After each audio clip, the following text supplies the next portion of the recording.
I'm also just going to remind you, for those of you might be aware, but we have got our AD4E online festival at the beginning of November. So it's the 8th of November. So for those of you that may not be aware regarding that, or who we have with us for that day, you can find all the information that you need or at the website address, which I will post in the chat for you.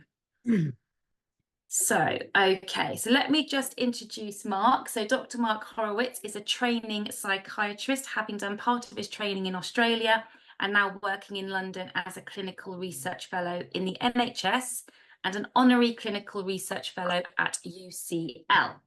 He runs a de-prescribing clinic in Northeast London and has done extensive research into how to safely come off antidepressants to avoid withdrawal effects. As well as writing or contributing to changes in best practice guidance from NICE and the Royal College of Psychiatrists on stopping antidepressants, he is also preparing a learning module for prescribers in England on behalf of Health Education England to help doctors safely prescribe how to stop antidepressants. So thank you. I will hand over to you, Mark. Thanks very much, Amber and Joe, for inviting me to talk. I can see a few familiar faces, names in the audience. Feel free to turn your cameras on, whatever you like. And yes, if you ask any questions in the chat, I'll try to get to that at the end. I was asked to talk without slides, which is like being on a trapeze without a trampoline for me, because I'm used to droning on from slides. So at some point I will probably crack and pull out some slides just to show a few pictures, but I'll do my best to resist that urge as much as possible. So maybe so I'm going to talk a lot about withdrawal effects from antidepressants and other psychiatric drugs and how to safely stop them. But maybe I'll just briefly, I can already see there's questions in the chat, but I'll try to resist answering them now. I'll briefly talk about why I became interested in this topic and how I got into this area. So, as you can probably tell from my accent, I'm from Australia originally. I trained as a doctor there, and then started psychiatry training. Moved to London to do a PhD in how antidepressants work and the causes of depression in London.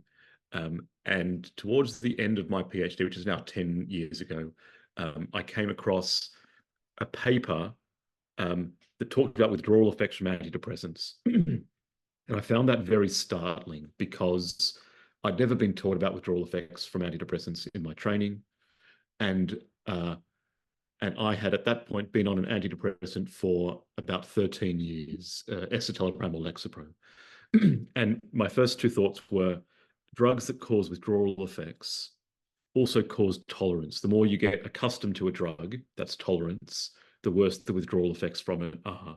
And so how could a drug that causes tolerance and withdrawal have any effect after 13 years? So why was I still on this drug? And two, drugs that cause withdrawal generally aren't very good for you. Drugs like Valium or OxyContin that cause withdrawal aren't the best for you in the long term. So it made me think about what drug I'd been taking. And that prompted me to want to come off my drug. And because I'm an incredibly nerdy person, I went and read all the academic literature about how to come off the drugs. And I was at that point doing my PhD at King's College London. So I was working with some of the world experts, and I read their papers and other senior professors.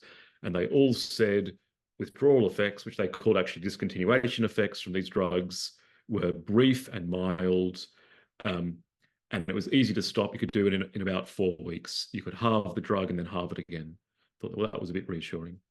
And then because I'm a millennial, albeit a geriatric millennial, I went and also looked at what people said online. And they said something very different. They said it was incredibly hard to come off these drugs often. People took months or years. They were grinding up tablets. They were dissolving tablets. They were doing all sorts of things to become kind of kitchen chemists.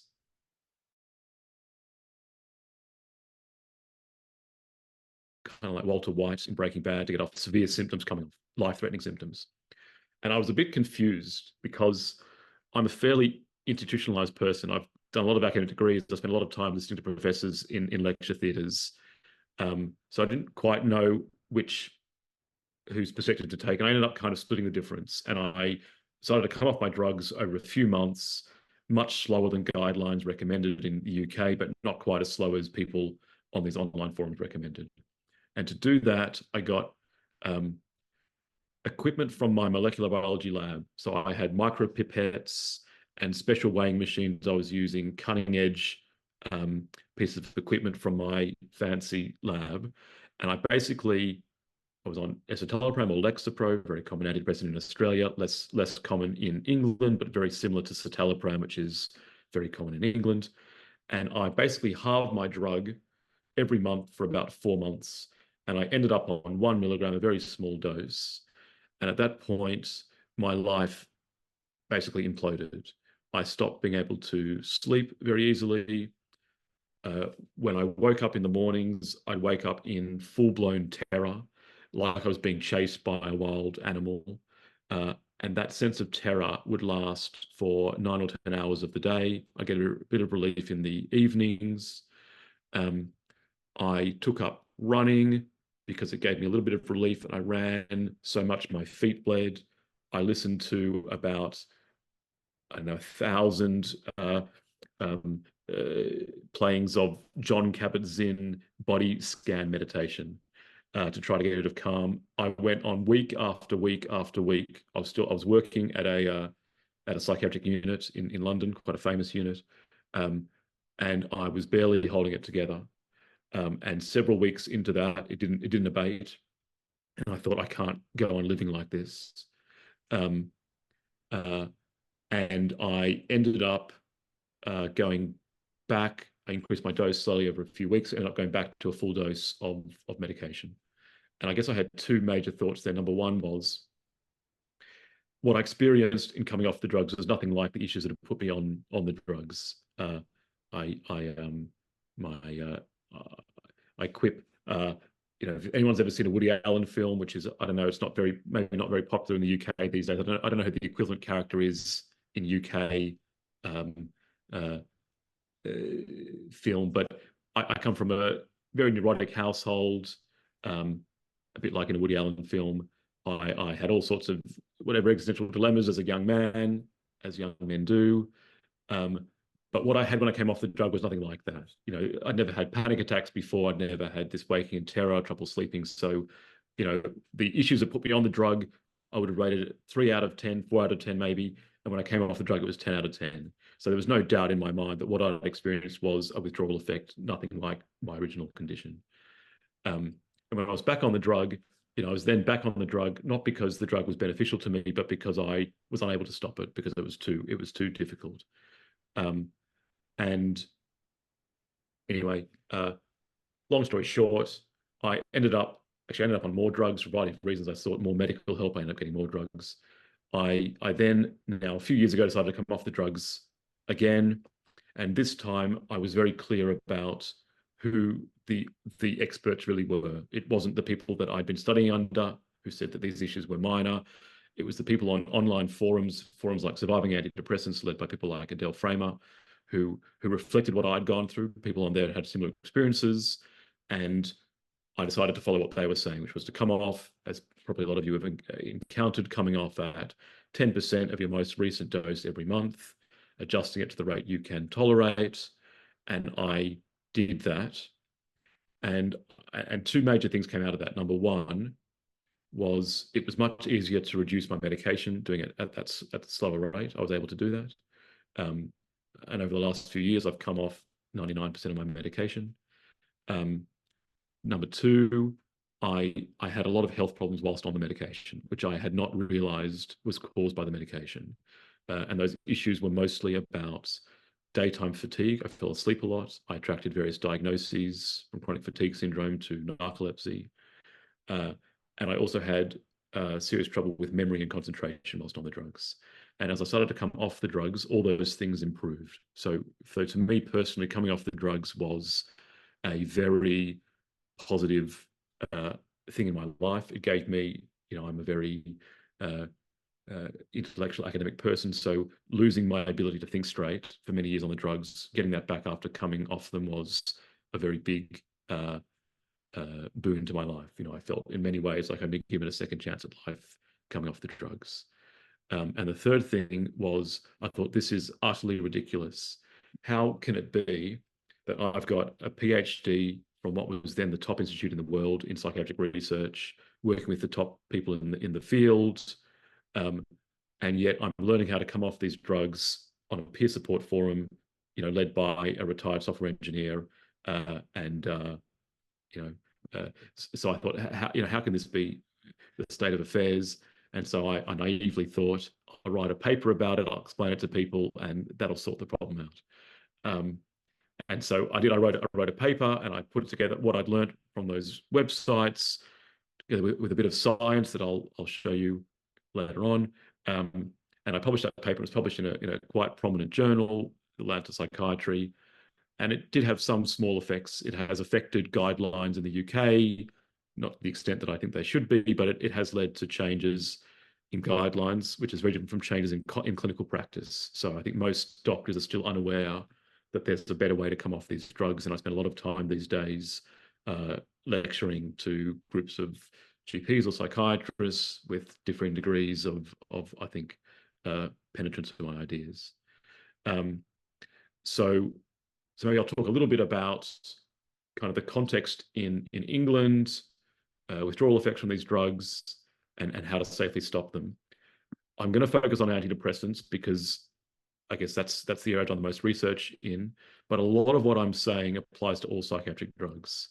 And the principles apply to antipsychotics, to mood stabilizers, to stimulants, to benzodiazepines, and to any other psychiatric drug. So I sort of wanted to frame.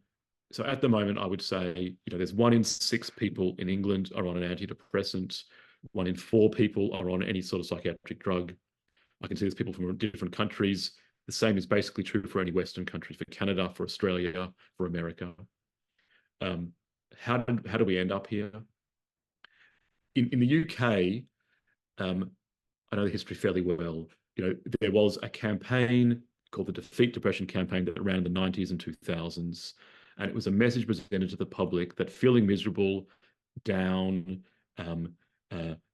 anxious was a medical illness called major depressive disorder or generalized anxiety disorder.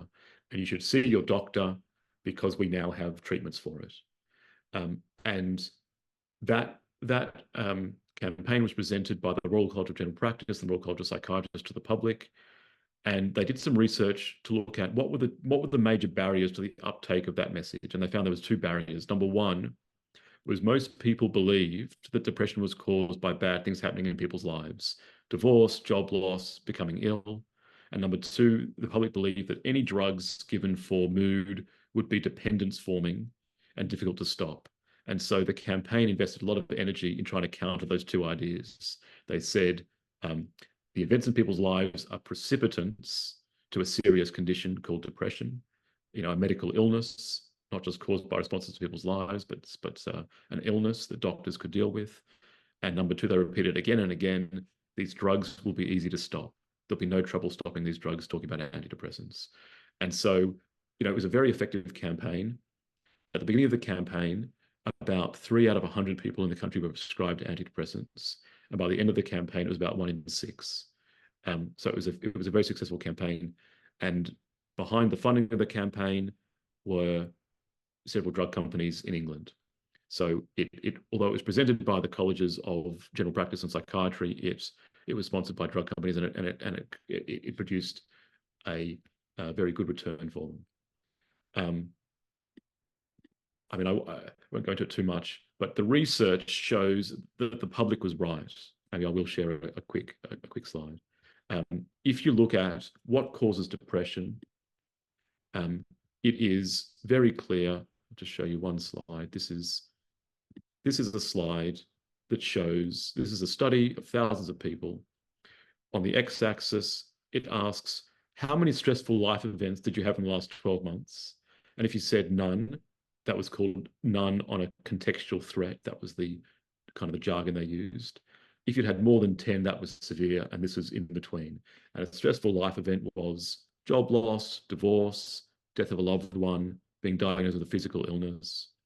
And this is risk of being depressed in the next 2 months. And you can basically see if a lot happens to you, you have a very high chance of being depressed. This is a 30-fold increase in risk. So it's a very big difference between the top and the bottom. In fact, in medicine, the only place I've ever seen anything that's this steep is when you look at smoking and lung cancer. It's very rare to find such a strong relationship. And yes, personality plays a role. So this is different levels of neuroticism. So these are very, so neuroticism basically means how sensitive you are to stress in very simple terms. This is, I think of the green line as kind of Obama, and the orange line is Woody Allen, or maybe in England that's Mr. Bean, something like that. And yes, there's some genetics in your personality, a lot of upbringing, and so there are differences. And the same is true for men and for women. If nothing happens in your life, there isn't much depression. In other words, this idea of an uncaused chemical genetic depression, isn't really found in data. What is found is it's the experiences people have in their lives that cause trouble. So the public was right before they were re-educated by this campaign. I won't go into it too much, but you probably know that Joanna Moncrief and I and others have done a lot of work on chemical imbalance and depression. That was another idea put about by drug companies, that depression is caused by chemical imbalance. And of course, that invites chemical solutions. And of course, that wasn't based on any data. It was really a marketing line. But a lot of people in the public still believe that that's true. In any case, that led, these are the sort of forces that led to a huge increase in how in how commonly antidepressants were prescribed. Very briefly, how do antidepressants work? Again, a lot of people have been taught it's caused by chemical imbalance. There are all sorts of theories about how these drugs work. Reduce inflammation, affect stress hormones, grow new brain cells. Most of those come from animal studies that haven't been shown in humans. They're speculative. But what is pretty clear is if you ask people who are on antidepressants, how do you feel? Most of them say they feel emotionally numbed. They feel that the range of emotions from very positive to very negative has been squashed into the middle. And you can see why, if you were in a state of great panic, great anxiety or depression, having the volume turned down from a 10 to a 3 could be a relief. And could be beneficial for people in the short term, but how that's very different from saying that antidepressants correct a chemical imbalance. And so I think that until there is a more plausible explanation put forward, that the way that antidepressants probably work is by numbing people's emotions. That's the most plausible, obvious explanation for what is happening. So let's talk about how easy antidepressants are to stop in general. So, look, there's been quite a lot of progress, fits and starts, one step forward, a couple of steps back in the UK, in recognizing that antidepressants can be very hard to stop. And I'll give a little bit of historical context here. So the guidelines that GPs and psychiatrists read, things like the NICE guidelines, have for years told doctors that withdrawal effects from antidepressants are brief and mild. That's what I read when I looked into it in 2014, and that's what the guidelines said up until a couple of years ago, and a few of them still say that old-fashioned guidance. Where did that guidance come from?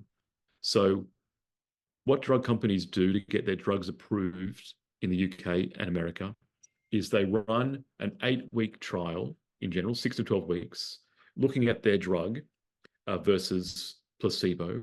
And if they show the drug is better than placebo in a couple of trials, they can get the drug approved. So that's what they do.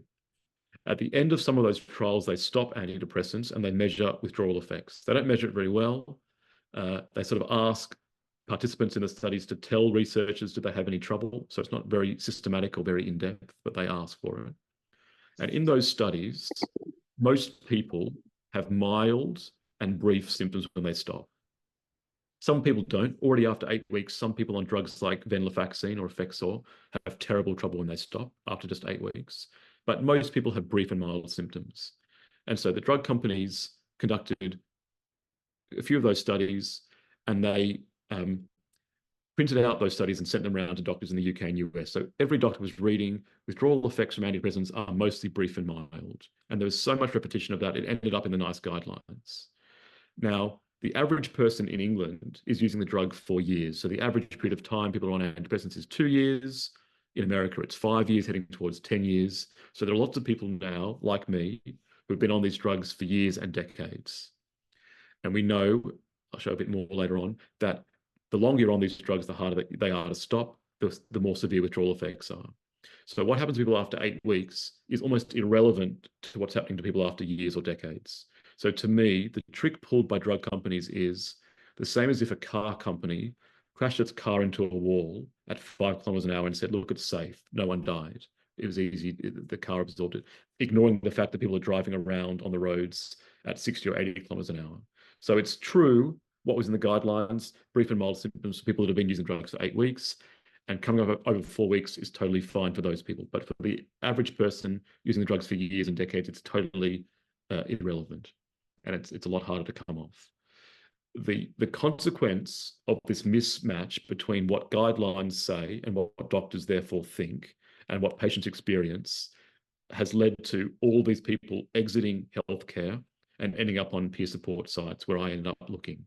And as some of you might be aware, there's now a couple of 100,000 people as we speak today on peer support sites, things like surviving antidepressants, things like Facebook groups on how to come off these drugs. And they're all there for the exact same reason. They all walked into their doctor's office and said, I had a horrible time coming off my antidepressant. And the doctor said, well, that means that you must need the drug. You must have relapsed. You need to be back on the drug. Maybe you need it lifelong. And the reason that happens is not because doctors are bastards or crooked. It's because they open up their textbooks and it says brief and mild symptoms, and the person in front of them is screaming bloody murder. That's not brief and mild symptoms. So it must be something else. It must be worsening mental illness. It must be another mental illness. It must be something else. And so, what I say is people cannot diagnose what they haven't been taught exists. And that's why there's this complete mismatch between what doctors have been taught to see and what patients are presenting with. And because patients say, well, this isn't my condition returning, like me, this is nothing like it, this is much more severe, I've never felt this before, they lose faith in their doctors. And they end up going on to online peer support communities. And I should say the guidance that you should stop your drugs over 4 weeks, halve the dose for 2 weeks, then halve it again. That's what most doctors recommend to patients. Where does that come from? It comes from no studies. It comes from expert consensus. That is, 20 years ago, doctors sat around and said, I think 4 weeks makes sense. And the reason why it made sense to them is if withdrawal symptoms last a week or two, are brief and mild, then coming off over 4 weeks makes sense. And that's true. If you've been on the drugs for 6 to 8 weeks, it is true. And of course, if you've been on the drugs for years or decades, it's highly inadequate to use an understatement. And so what happens when people come off their drugs is they have huge troubles. So essentially what happens is over years of use, your brain accommodates to the drugs. So our brains and bodies are led by the principle of homeostasis. We like to stay in the middle. When it's too hot outside, we sweat. When it's too cold outside, we shiver. When we take a drug that increases serotonin or it reduces dopamine or whatever it does, the body tries to do the opposite in order to balance things out. And it makes changes to receptors and different parts of the brain. And when you stop the drug, your brain and body misses the drug. And I think the key issue that a lot of doctors still don't understand is that those changes produced by being on the drug don't just snap back into being how they were when you stop the drug. So, it takes a few days for a drug to leave your system, sometimes a few weeks. And so most doctors think, well, withdrawal symptoms can only last a few days or weeks because that's as long as it takes for the drug to leave your system. But that's a misunderstanding of what causes withdrawal effects. What causes withdrawal effects is your brain's new configuration. It's changed to the presence of the drug. And withdrawal effects last as long as it takes for your brain to go back to its normal pre-drug settings. So I'll give a very brief example is when you if you go to a loud concert, your eardrums become less sensitive to sound. And if you leave the concert and walk outside into the quiet street and talk to your friends' voices sound muffled for a few minutes. It's actually a sound withdrawal syndrome. It's because when you walk out of the concert, it takes a second for the sound to dissipate. What takes a few minutes is for your eardrum to relax back to its normal pre-sound settings. And the same is true for exposure to psychiatric drugs. Over years of exposure, your brain changes. When you then come off the drug, it doesn't just snap back into its normal pre-drug state or its factory settings. It can take months or years for it to go back to its normal state. And we can see that in neuroimaging of people who've been on antidepressants or other psychiatric drugs. It can take months or years for it to go back to normal. And that's why we think people can have symptoms that last for months or years after stopping, what's often called protracted withdrawal syndrome. And again, that sounds very peculiar to doctors who've been taught these symptoms last a week or two. Everybody thinks of train spotting. They think of the guy going to his bathroom for a few days after coming off heroin, vomiting for a few days, comes out, he's all right. And people find it very hard to get their heads around that people can be unwell for months or years after stopping. And again, that leads to misdiagnosis. People say it can't be withdrawal still. The drug must be out of your system, is a classic phrase from doctors. And so they say, look, you developed chronic fatigue syndrome or functional neurological disorder or medically unexplained symptoms or MS or whatever else, because this can't be because of the drugs that are no longer in your system. But we know that lots of people can have a huge range of symptoms for weeks, months, and years afterwards. Just go through a few. People can be dizzy. They can have headaches. They can have impaired concentration and memory. They can have rapidly beating heart. They can have gut symptoms because there's a lot of serotonin receptors in their gut. People can have all sorts of mood symptoms, low mood, irritability, anxiety, terror, suicidality. We know that this is not just people's condition returning, because it's been found to occur in people who've been put on these drugs for reasons other than mental health problems. So even in people who've been put on antidepressants or other psychiatric drugs for pain, for menopause, and even in healthy volunteers, when they stop these drugs, they can develop these withdrawal symptoms. So it's clear that these are can also be withdrawal symptoms. Suicidality is obviously a very important symptom. We did a study where we asked people, were you suicidal before you started the drugs? In other words, if the condition that put you on the drugs, and 3 out of 10, we sampled 1,000 people, and 3 out of 10 said, yes, I was suicidal before I started the drugs. And we asked them, what about after stopping the drugs? And 6 out of 10 said they were suicidal. In other words, 3 out of 10 people, for the first time in their lives, experienced feeling suicidal on stopping the drugs, as I did. In other words, most doctors would say, well, it must be your condition. But for 30% of people in this selected group, not for everyone, potentially, it can be, something that occurs just in withdrawal. And of course, there are cases of people that take their lives in withdrawal and people assume it's mental illness coming back. But it's clear that if people can become suicidal, they can certainly act on those ideas. So so withdrawal from these drugs can be life-threatening. And then the last issue, which is also often overlooked, is akathisia. So akathisia, the Greek word for inability to keep still, is recognized by doctors as occurring after long-term exposure to antipsychotics, and not as well recognized as occurring in people coming off psychiatric drugs too quickly, coming off antidepressants, benzodiazepines, other drugs. These are the sickest people that I see. They're the most sort of heart-sinking cases to see, because they are in real trouble. These people are in terror. They're often pacing. Sometimes it's more of an inner experience, and these people, there's a high risk of suicide because it is so unpleasant to be in the state for days or weeks. I've heard people describe it as feeling like their nervous system is on fire. So in other words, coming off these drugs can be very, very severe. And most doctors, have been taught headache, dizziness, a couple of weeks. They have a completely disproportionate sense of what coming off these drugs is like. Some research done by people like John Reed and James Davies has led to updates of different guidelines, like the NICE guidelines. Although I still think they don't go far enough. They still don't give a sense to doctors of how severe this can be, but they are better than they were a few years ago. I'll just spend a few minutes talking about how to stop the drugs before taking some of the questions I can already see in the chat. So We know we've surveyed patients. The most common way that doctors recommend to people to stop the drugs is by halving it for a couple of weeks, halving again for a couple of weeks, and then stopping it. And that's what the guidelines said for many years. So that people get very angry at doctors, but these doctors are actually following what the guidelines say. So to some degree, the core of all this is what the guidelines say, and what is then being taught in medical school and in specialist training. So that's the way that it's currently done. What works better? So I told you I learned this from a peer support side. There are basically three major principles for how to come off a drug to make it less unpleasant. One is to do it slower, not taking weeks, but taking months and sometimes more than a year.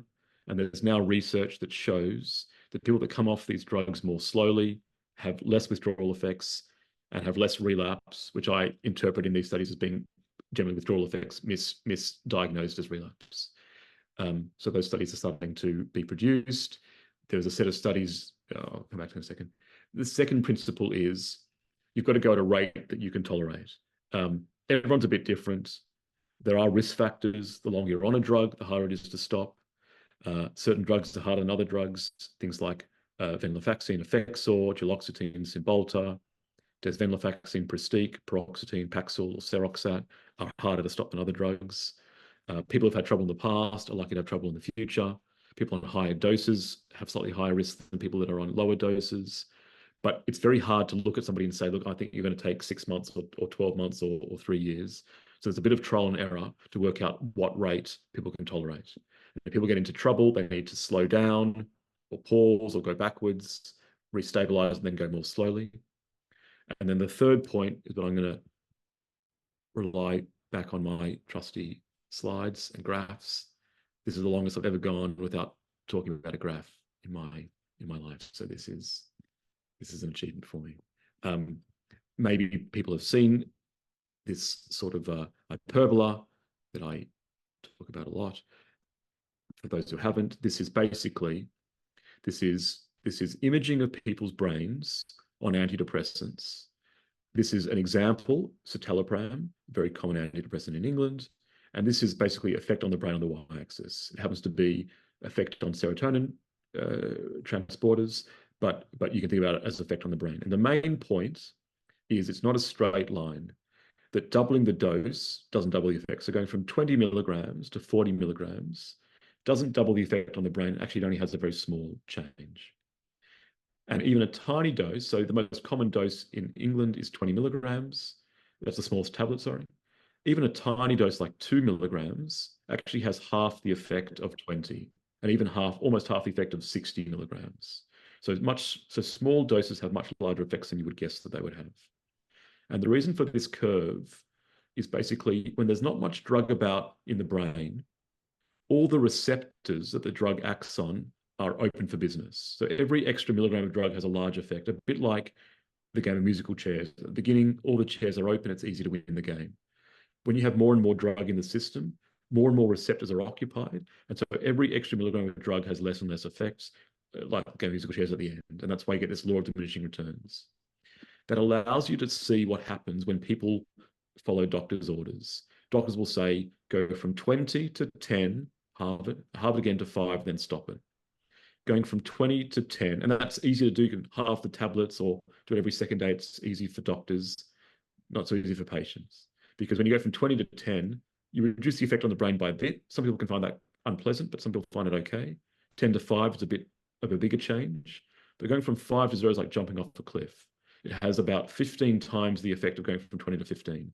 And so people have incredible trouble at the end. That's exactly what people say. The first few milligrams were the hardest to come off, and the last were the hardest. And because doctors are not aware of this relationship, they conclude, well, you must have relapsed, you've fallen apart, you're in a screaming mess, you must need the drug. But what makes more sense is to go down by even amounts of effect on the brain rather than even amounts of effect on dose. So I've drawn lines here at 20 percentage points of effect on the brain. And that requires going down by smaller and smaller amounts, down to very small final doses. So this is less than a milligram. So that final step down to 0 doesn't cause a bigger change in the previous reductions. In other words, as you get down to lower, it's like climbing down this. Imagine this line was a path. You can walk down quite quickly. It's quite shallow. It gets steeper. You've got to be more careful. Right at the end, you're going to go down bit by bit. And what is I have a slide of this. What is amazing is that using this neuroimaging exactly matches what people on peer support websites had worked out through trial and error. So when you put together, just see if I've got it. If you look at halving the drug, so halving the drug every month, say, that gives you approximately equal changes in effect on the brain. So going down, say, 20, 10, halve it to 5, halve to 2.5, and so forth. It produces roughly equal changes in effect on the brain. Some people find these jumps too big. And so if you insert intermediate steps, say going down to say 10% per month, you roughly trace out this curve. In other words, by looking at the neuroimaging of the drugs, people have come, you can derive the same reduction approach that people on online forums have developed. So, you know, when I realized that was a kind of spit my soup out evening, when I realized that people had kind of worked out themselves what exactly matches the way these drugs affect the brain. I'll finish up in a second. The Royal College of Psychiatrists got me to help them write guidance, which you could go look at. Maybe that's a link to put in the chat from the Royal College, which kind of outlines this approach, something to show doctors because it puts it in detail with a bit of an authoritative print from the Royal College of Psychiatrists. They give the kind of examples that I've talked about here, halving the dose several times down to very small doses. And for drugs that are really hard to get off, talking about going down in even smaller amounts and taking 2 or 3 years. The NICE guidelines say something similar. They don't say it very clearly. They're a bit like the 10 Commandments. They're very kind of broad brushstrokes, but they do refer to this Royal College of Psychiatrists guidance. So that's probably the best thing to show doctors because it really lays it out in detail. And then there's lots of issues with how do you make up these small doses, which we can talk about more if people have questions. There are lots of liquids available in the country for many antidepressants and also many antipsychotics and benzodiazepines. We wrote a textbook called the Maudsley Deprescribing Guidelines that's aimed both at doctors, at pharmacists, and also at the public, that kind of goes through drug by drug, how to come off it, when to use a liquid, how to work out whether to go slowly or quickly, that we hope that doctors will read. And I've heard a lot of patients have bought this for their doctor, which I find somewhat sad, but they're trying to get doctors to pay attention to this issue. It's probably enough from me, and I'll answer any questions people have. Thank you, Mark. As you will see in the chat, there are many questions. I'm not expecting you to be able to answer all of them with the time that we've got left. I have popped all the links in the chat as well. So some of you, the questions that you were asking, some of the links might be helpful and supportive with regards to that. We'll just give Mark a moment just to have a look at some of the questions and let him come back to us. So I'll go from the top down. That's the only way I'm clever enough to do it. And I'll answer as many as I can. So a lot of people have asked, so I've talked a lot about antidepressants. I realize people are asking about antipsychotics. We are writing a second volume of the Maudsley Deprescribing Guidelines that will cover antipsychotics, mood stabilizers, opioids, and stimulants. So that's probably, it won't be this year, it'll probably be the end of next year or thereabouts. But a lot of what I've just said applies to antipsychotics. So if I had to give you a thumbnail sketch, coming off by 5 to 10% of your most recent dose per month, so that the dose reductions get smaller and smaller as time, as you get to lower doses, is probably the best way to do it. Adjusted to the rate you can tolerate. Some people need to go a lot slower. Some people can go a bit quicker. Are there any developments for small dose tablets, psychoactive drugs from UK compounding pharmacies? The answer is you can get them today. You can get any dose you want from any compounding pharmacy in England for any drug you want. If you have a prescription from your GP, and you generally have to pay for it. So the only thing is the cost. So there are, I know, a couple of dozen compounding pharmacies in England, and they will turn any drug you want into any dose you want, but they will probably charge you a pretty pretty penny for it. So probably the question is, are there cheap versions being developed, or are there will it be subsidized by the NHS? The answer at the moment, I think, is no. I think one of the major barriers to the NHS taking this issue seriously is there's very poor recognition of issues people have coming off the drugs. So what happens is people develop akathisia, they end up in emergency departments, they end up in all sorts of trouble, and the doctors write down as a diagnosis relapse of mental illness. And so all of this trouble is being classified as mental illness. And so the NHS is receiving messages, we have a whole lot of terrible untreated mental illness, we need more treatment. So because these presentations are being misdiagnosed, the system is not aware of how much trouble this is causing. So when I turn up to trusts and say, can you provide liquids to patients more easily? They say, no, it costs £10 a month to pay for a liquid, and it costs 50 pence a month to pay for a tablet. Why would we spend that? And I say, because people are dying from this, they're turning up to emergency departments, and they say, but we don't see that in our data. So because people are not aware of the scale of the issue, they're not prepared to pay for a solution. So that's a huge issue, which is why everyone I speak to, I say, if you're having trouble coming off these drugs, get your doctor to register as your diagnosis withdrawal effects from these drugs, protracted withdrawal, so that the system recognizes what's happening. Otherwise, it's all being classified as mental illness, and it's not being properly understood by the system. Another question about antipsychotics, taking venlafaxine, making their own doses from capsules containing pellets. How would you account for the different sizes of pellets? Doesn't invalidate either weighing or counting. So there's big difficulties with being precise with these sort of different techniques. Talking about venlafaxine, which is a very hard drug to come off. People who you can open up capsules inside. There are pellets, beads. They're different sizes. I think in general, it's more accurate to weigh these than to count them, although that involves a bit more complexity. It's much harder when you get down to lower doses.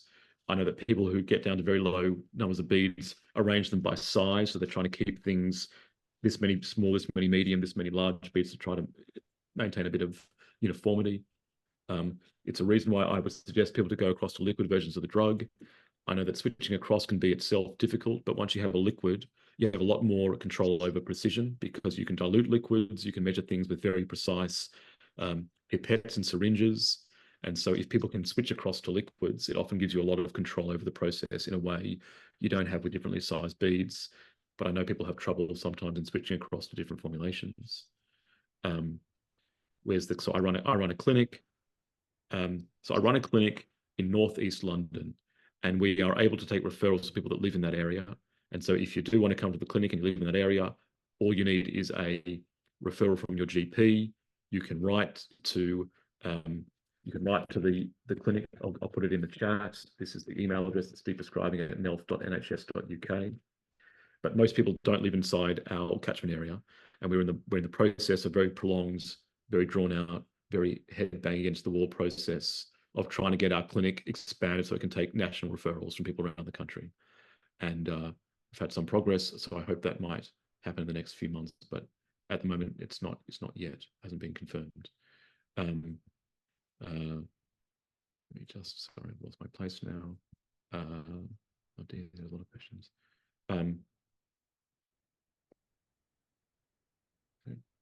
How can we ensure that this information is disseminated amongst GPs and other prescribers?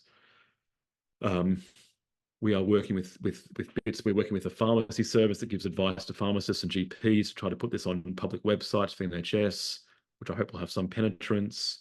If patients want to do something, I think giving them either a copy of the Royal College of Psychiatrists Stopping Antidepressants Guidelines is useful. Some bits of the NICE guidelines are useful. They do point out some of what I've said. So the NICE depression guidelines or the NICE safe withdrawal guidelines. I think I might have sent those links to Amber. If not, I can chuck them in the links afterwards. Yep, thanks. Unfortunately, the more prescribing guidelines that I wrote, cost £40. I don't set that price. I don't get very much of that, which acts as a bit of a barrier to doctors getting it. Someone will buy it anyway. I'm trying to get the NHS to subsidise it so it becomes free for people in the NHS. But so far that's been difficult, again, because the NHS says it's too expensive to buy a book. which when I think about how much money is spent on these drugs and how much trouble it causes people, it seems like a minuscule amount to buy the book. But anyway, so that's an argument I'm trying to make. So would baclofen cause issues coming off? Very hard to know. Almost any drug can cause adaptation of the brain. So you might want to be careful and err on the side of caution and come off it slowly and see what happens. And if things are fine, go a bit quicker. So I sort of learned what I say about psychiatric drugs is actually true for a lot of drugs. I've already mentioned UK generic tablets, microdoses. So there's a few different options. You can get liquid versions of the drug. You can order tapering strips, which are compounded tablets from Holland. They're a bit expensive. They're from Holland, makes life a bit difficult. There are various things you can do at home. You can crush up tablets and mix it in water. You can open up capsules and count beads. You can open up capsules and dissolve powder in water. By the way, all of these things to do at home are all perfectly acceptable and legal things to do. They're called off-label uses of the drug. About 1 in 4 uses of medication in England is off-label. Lots of people use these things, people who can't swallow. So, for example, there's an NHS website that explains to parents how to crush up tablets and mix it with water in order to give smaller doses to their children. I can send that link around afterwards. Difficulty withdrawing over 15 years now at 5 beads. When can I jump off?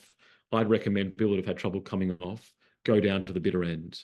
If you can go down to 1 bead, go down to 1 bead. If you can go down to 1/100th of a milligram with a liquid, go down to 1/100th of a milligram, because if you come down from the 100th story to the 3rd story, you can still break your leg jumping out the 3rd story window. So I would do everything you can to walk down to the ground floor. So I would go, to tiny, tiny doses, because it's that last bit that's the steepest. You don't want to cause trouble at the end. So I'd say to anybody to be patient and go all the way to the end rather than jumping off. So someone's had a venlafaxine tablet that had 3 tiny pellets. So those are not the little beads that I'm talking about, which are often hundreds in these capsules. And if you stop one, the smallest one is 12.5 milligrams. That's a huge dose at the end. It's again like jumping out the 10th story window. I'd encourage you to either go get a version of venlafaxine that had the smaller beads to count them or weigh them, or to get a liquid, because that tiny pellet version is not going to be effective enough. What's my view of 5-HTP? So 5-HTP is just another form of serotonin. It probably doesn't have as strong an effect as antidepressants, but it achieves something similar, which is causing abnormal levels of serotonin in your brain.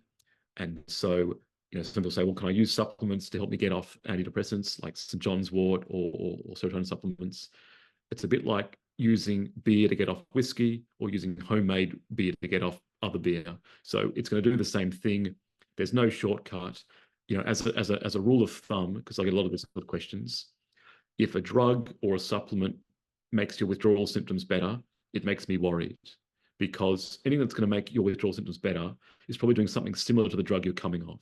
So people come to me and say, I found something that makes my withdrawal symptoms go away. I've taken codeine, I'm drinking beer, I've got some new supplement. Even if I haven't heard of the supplement, it makes me suspicious that the supplement's doing something similar to the drug, because basically your brain needs to readapt to there being less drug there. And the only way to do that is to do it slowly enough that your brain isn't jolted into a state of terrible withdrawal. So everyone would like a magic bullet that will help them get off the drugs more quickly. Unfortunately, I think the only magic bullet is coming off more slowly and giving time enough for your brain to readapt, which is a very unfortunate, very unpleasant truth. I'd like it to be other. Are there any specialist places that deal with pause in England? That's part of what we want to do in our clinic. We deal with people with pause. If you're in the local area, Northeast London, yes, you can get a referral to us.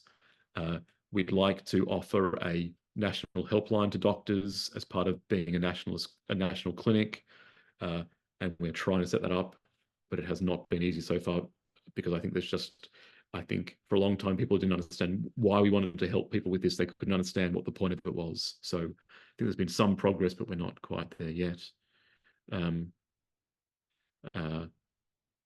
Dr. Berner, I won't speak to particular cases. I can send a link to, someone's asked about a link to the paper. Maybe that's my Lancet Psychiatry paper about how to safely stop antidepressants. Someone's feeling they're developing dementia from these drugs and tardive dyskinesia. It worries me. I'm saying, are we doing this? Okay, yes. So there's lots of side effects, of course, from these drugs. I think one of the tricks with these drugs is being on them can cause you trouble, and coming off them can cause you more trouble. I'll use a slightly visceral analogy here, because people often don't understand that. They think, well, these drugs are causing me trouble, so obviously I should just stop them, and that'll stop the trouble. And they get into even more trouble. I find it hard to understand. One of the analogies I use is, I think that psychiatric drugs, being on them, is a bit like having an arrow in your chest. It's not that good for you. And coming off them, pulling the arrow out, can be even worse, can cause even more trouble. So I use that to try to explain how both being on them and coming off them can be bad for you. And then the only way to solve that problem is to come off it slowly, so you're not causing more trouble by yanking it out. How we attitudes towards you when you started to voice your lived experience with other professionals and academics. I won't get into that. I've had some positive responses, I've had some neutral responses, and I've had some very aggressive responses from academics that work closely with drug companies. They basically say I'm a Scientologist and a nut, and I should shut up. But others have been much more positive. So I've had a whole spectrum of responses. I've also had a lot of professionals say I've had the same thing. Normally not in public. Oh, sorry, the transmission was not so good for a while.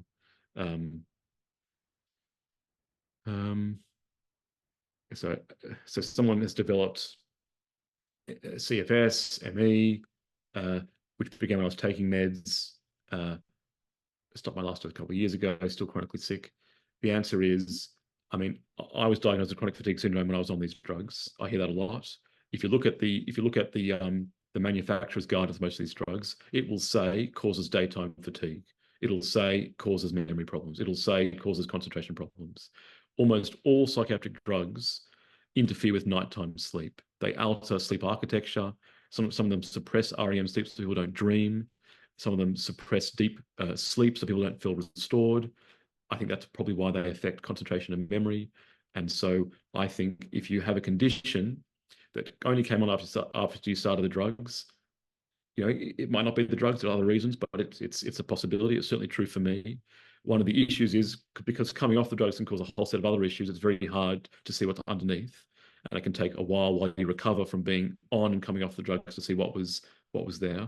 But I would definitely hold that in mind as a possibility, because I know a lot of people attract diagnoses whilst on and after coming off of ME, CF, chronic fatigue syndrome, functional neurological disorder. I think it's another reason why the system is unaware of how much trouble is being caused by these drugs, because people are diagnosed with other conditions. So that's a huge, that's why I press people to try and have it recorded as adverse effects or withdrawal effects. But I guess the hopeful message is people do recover. Unfortunately, sometimes it can take years, which is pretty demoralizing, but people can get better. So I wouldn't give up, even though you're years in. So I can see there's a couple of minutes left. I think I might come back. Sounds like next year to do a slightly longer version.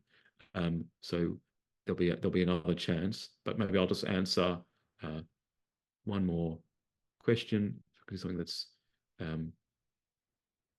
easy. I'll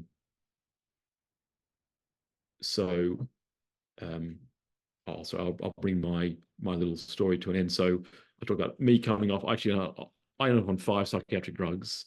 So 6 years ago, I was on 5 drugs. I was on 2 antidepressants, a sleeping tablet, a special sleeping drug for narcolepsy, and a stimulant. So I was on uppers and downers and lefters and righters.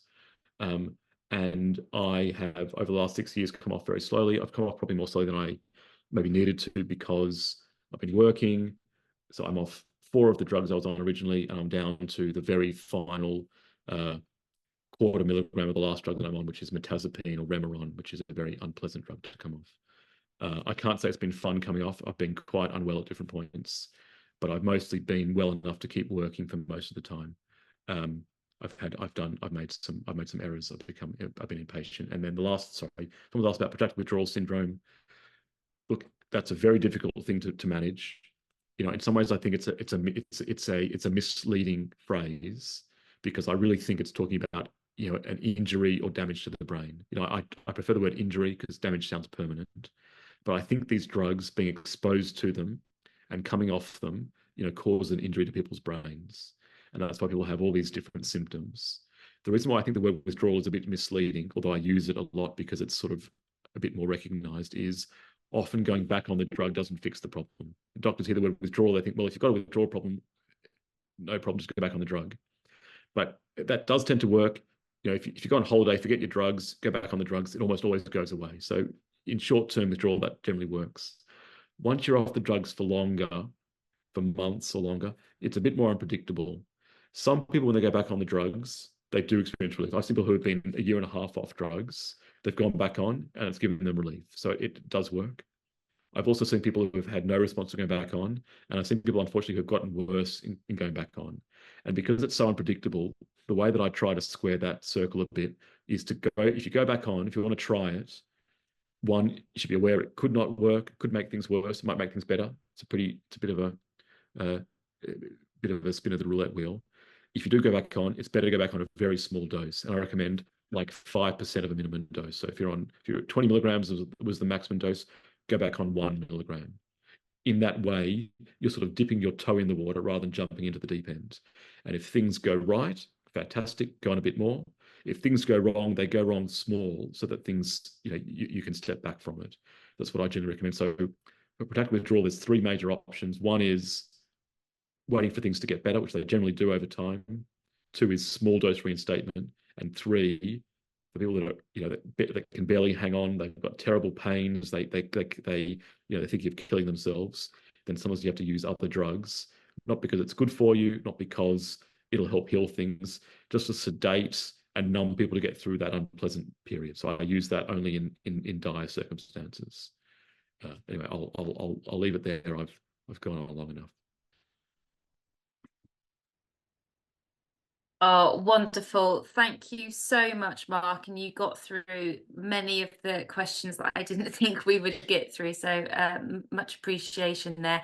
If anybody would like to come off mute and offer a round of applause, it has been a fantastic hour. And I think we've hopefully convinced Mark to come back. Very well done, Mark. Well done. You're doing Thank you very much. So much, Our time we have to get the doctors.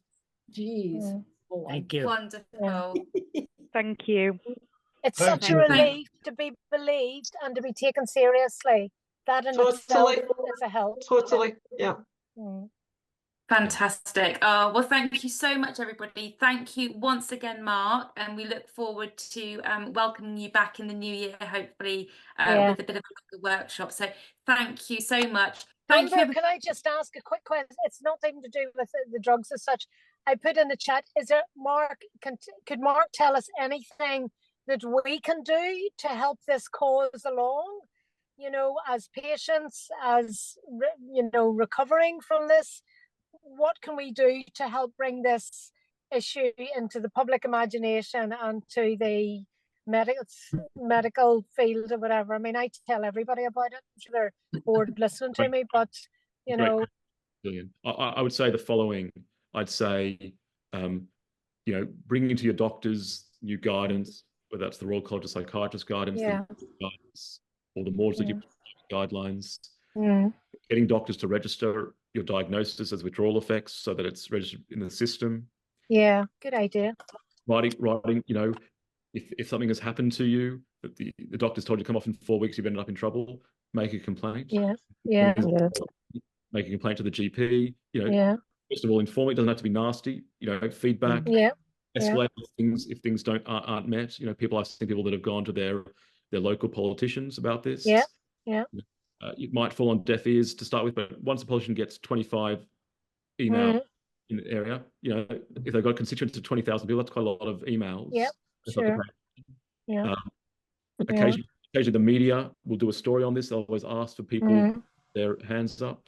If you're brave enough to put your name to your experience, that's always useful. I think with 200,000 people on these websites, growing 20% every year, you know, just small actions from people make big effects. So I would go education, complaints, and talk about it to whoever will listen. Excellent. Thank you.